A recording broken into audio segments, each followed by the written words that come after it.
शोभेला हो गोरे गाल पर गोदानावा। पहिले करार कैलू बाग बगईचावा। चली अइह हो फुलवा लोड़े के बहानावा। चली अइह हो फुलवा लोड़े के बहानावा। शोभेला हो गोरे गाल पर गोदानावा। दूसरे करार कैलू पकी सन डकिया।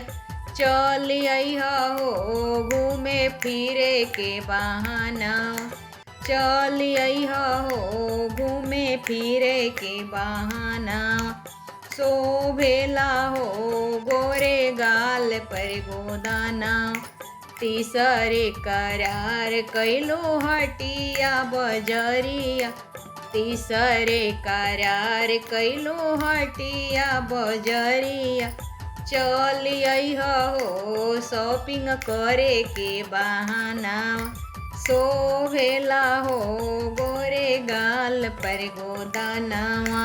शोभेला हो गोरे गाल पर गोदानावा।